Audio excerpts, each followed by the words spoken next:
Hello good morning children, how are you all. Hope आपने पिछले video से concave lens के रे डायग्राम्स प्रिपेयर कर लिए होंगे। अगर आपने नहीं किए हैं तो इस वीडियो के डिस्क्रिप्शन में जाकर उसको प्रिपेयर कर लीजिए और जल्दी से आ जाइए हमारे नेक्स्ट टॉपिक के लिए, विच इज़ साइन कन्वेंशंस।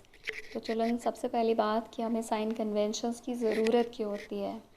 तो जब आप आगे न्यूमेरिकल सॉल्व करेंगे यूजिंग लेंस फार्मूला, तो वहाँ पर हमें ऑब्जेक्ट डिस्टेंस, इमेज डिस्टेंस और फोकल लेंथ के साइन की ज़रूरत होती है। इसलिए हमें साइन कन्वेंशन जानना बहुत ही ज़रूरी है।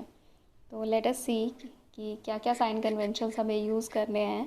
And the first one is all the distances are measured from the optical centre of a lens.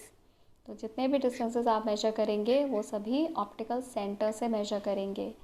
Optical centre, जैसा कि आप जानते हैं, it is the centre of the lens, और इस केस में आप ऑप्टिकल सेंटर को अपना ओरिजिन भी मान सकते हैं। Now the second sign convention is the distances measured in the direction of incident ray are taken as positive. तो जितने भी डिस्टेंसेस आप इंसिडेंट रे की डायरेक्शन में ट्रैवल करते हैं उन सभी डिस्टेंसेस को हमें पॉजिटिव कंसिडर करना है। The distances measured opposite to the direction of incident ray are taken as negative. और जितने भी डिस्टेंसेस आप इंसिडेंट रे के ऑपोजिट डायरेक्शन में मूव करेंगे उन सभी डिस्टेंसेस को हमें नेगेटिव कंसिडर करना है। The focal length of convex lens is taken as positive.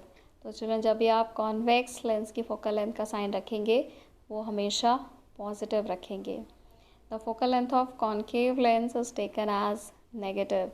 और जब भी आप कॉन्केव लेंस की फोकल लेंथ का साइन रखेंगे वो हमेशा नेगेटिव रखेंगे।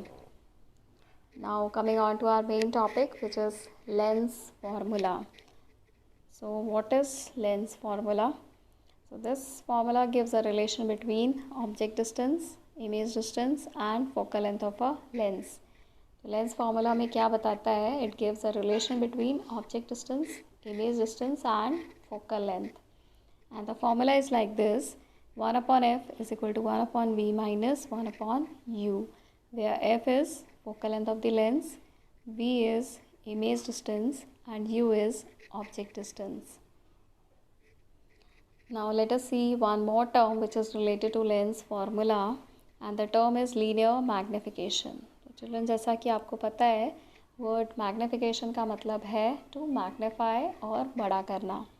बट जैसा कि आपने अभी तक इमेज फॉर्मेशन के रे डायग्राम्स बनाए उसमें देखा कि आपकी इमेज कुछ जगह पर बड़ी बनती है और कुछ जगह पर छोटी भी बनती है।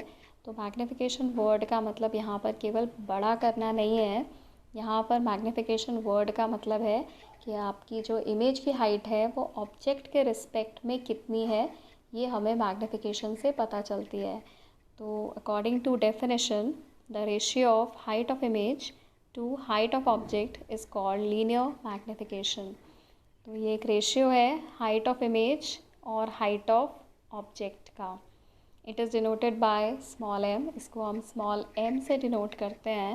And the formula is given by m is equal to hi upon ho, which means height of image upon height of object. आप इसको इमेज डिस्टेंस और ऑब्जेक्ट डिस्टेंस के टर्म्स में भी लिख सकते हैं। And the formula will be v upon u। Children, हमेशा याद रखिए कि जब आपने मिरर फार्मूला यूज़ किया था वहाँ पर मिरर फार्मूले में जो साइन आता है वो आता है आपका 1 upon F is equal to 1 upon V plus 1 upon U, जबकि मैग्नीफिकेशन के फॉर्मूले में वहाँ पर जो साइन आता है वी और यू के लिए वो आता है माइनस वी अपॉन यू। जबकि यहाँ पर जो लेंस फार्मूला है वहाँ पर हम साइन लेते हैं 1 upon F is equal to 1 upon V minus 1 upon U. तो यहाँ के मैग्नीफिकेशन में ये साइन हो जाता है प्लस वी अपॉन यू, मतलब रिवर्स साइन चलते हैं। जहाँ पर आपके फॉर्मूले में प्लस साइन है तो वहाँ मैग्नीफिकेशन में माइनस साइन रहेगा, जबकि अगर आपके फॉर्मूले में माइनस साइन है तो मैग्नीफिकेशन के फॉर्मूले में प्लस साइन रहेगा। The sign of m for real image is taken as negative. तो चिल्ड्रन, आपको जैसे पता है कि रियल इमेज हमेशा प्रिंसिपल एक्सिस के नीचे बनती है अगर हम अपना ऑब्जेक्ट प्रिंसिपल एक्सिस के ऊपर प्लेस करते हैं। तो रियल इमेज का साइन हम हमेशा नेगेटिव लेंगे, क्योंकि जो डिस्टेंसेस आपके प्रिंसिपल एक्सिस के नीचे मेज़र किए जाएंगे उनको नेगेटिव कंसिडर किया जाता है।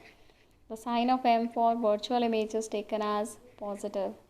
तो आपकी जो वर्चुअल इमेज, क्योंकि ये प्रिंसिपल एक्सिस के ऊपर बनती है, इसका साइन हम पॉजिटिव कंसिडर करेंगे, क्योंकि जो डिस्टेंसेस प्रिंसिपल एक्सिस के ऊपर होते हैं उनको पॉजिटिव कंसिडर किया जाता है। Now let us see a numerical on lens formula, and the numerical is like this. An object 5 centimetre length is held 25 centimetre away from a converging lens. तो यहाँ पर आपको सबसे पहला जो टर्म दिया है 5 सेंटीमीटर, ये क्या बता रहा है हमको? It is length of object, या आप कह सकते हैं it is height of object. Now it is held 25 centimetre away from a converging lens. Lens से दूर रखा हुआ है ऑब्जेक्ट। कितनी दूर रखा है? 25 सेंटीमीटर पे। तो ये डिस्टेंस 25 सेंटीमीटर जो सेकेंड न्यूमेरिकल वैल्यू है, ये हमें क्या बता रही है? It is giving the value of object distance. And focal length is given as 10 centimetre. And children, सबसे इंपॉर्टेंट बात कि लेंस कौन सा है हमारा? It is a converging lens. Converging lens कौन सा होता है चिल्ड्रन? जिसमें जो इन्फिनिटी से रेज आती हैं which are parallel to principal axis, वो एक ही पॉइंट पर जाकर मिलती हैं। और एक ही पॉइंट पर जाकर मिलने वाला लेंस कौन सा है? It is convex lens. तो यहाँ पर हमारे कॉन्वेक्स लेंस की बात हो रही है। And what will we have to find? We have to find the position, size and nature of the image. Position का मतलब हमें इमेज का डिस्टेंस पता करना है। साइज़ का मतलब हमें इमेज की हाइट पता करनी है और उसका नेचर भी पता करना है। ऑल्सो ड्रॉ द रे डायग्राम, और इस केस के लिए हमें रे डायग्राम भी बनाना है। So let us start solving this numerical. तो सबसे पहले चिल्ड्रन, आपको जो भी क्वांटिटीज़ गिवन हैं उनको पहले लिखना होता है। Write all the given quantities which are given in the question, क्योंकि आपके गिवन क्वांटिटीज़ के भी मार्क्स होते हैं। तो सबसे पहली क्वांटिटी जो हमको दी गई है, it is height of object and it is 5 centimetre. और यहाँ पर हम साइन क्या लेंगे? क्योंकि ये प्रिंसिपल एक्सिस के ऊपर रखेंगे हम, तो इसका साइन प्लस लिया जाएगा। Now the next quantity is object distance. इसको यू से डिनोट किया जाता है। वैल्यू हमको 25 सेंटीमीटर दी है, और आप ऑब्जेक्ट को हमेशा लेंस के लेफ़्ट साइड में प्लेस करते हैं। आप चाहे तो इसे राइट में भी प्लेस कर सकते हैं, लेकिन कन्वेंशनली हम इसको लेफ़्ट साइड में प्लेस करते हैं। तो जब आप ऑप्टिकल सेंटर से ऑब्जेक्ट का डिस्टेंस मेज़र करेंगे, तो वो आपके इंसिडेंट रे के ऑपोजिट डायरेक्शन में मेज़र होगा, और उसके लिए जो साइन लिया जाएगा वो नेगेटिव साइन लिया जाएगा। Now next term is focal length. इसको एफ से डिनोट किया जाता है एंड इट इज़ 10 सेंटीमीटर, और कॉन्वेक्स लेंस के लिए इसका साइन पॉजिटिव लेते हैं। एंड जो क्वांटिटी हमें फाइंड करनी है, it is V, image distance. So here we have to find the value of V. चलिए हम यूज़ कर लेते हैं अपना lens formula. 1/f is equal to 1/v minus 1/u, and putting the values of F U, we will get f की value है +10, v की value हमें फाइंड करनी है, और u की वैल्यू है -25। तो चलो यहाँ पे माइनस माइनस प्लस हो जाएगा, और ये आपका नेक्स्ट स्टेप आ जाएगा। एंड 1/v की वैल्यू फाइंड करने के लिए हम 1/25 को लेफ़्ट में ले जाएंगे 1/10 के साथ। तो सिंस यहाँ पर ये पॉजिटिव है, ये लेफ़्ट में जाकर नेगेटिव हो जाएगा, and your next step will be 1/10 minus 1/25। Now taking the LCM of 10 and 25, it will be 50, और जब आप इसको सॉल्व करेंगे तो आपको मिल जाएगा 3/50। बट चिल्ड्रन ऑलवेज रिमेंबर कि ये जो वैल्यू हमने फाइंड की है, ये अभी 1/v की वैल्यू फाइंड की है, जबकि हमें वैल्यू फाइंड करनी थी v की। तो v की वैल्यू फाइंड करने के लिए हम इस टर्म का रेसिप्रोकल कर देंगे, तो हमें जो आंसर मिलेगा वो मिलेगा 50/3, and it is a positive quantity. तो ये आपकी पोजीशन ऑफ इमेज हमको मिल गई। तो हमारा फर्स्ट स्टेप कंप्लीट हो गया।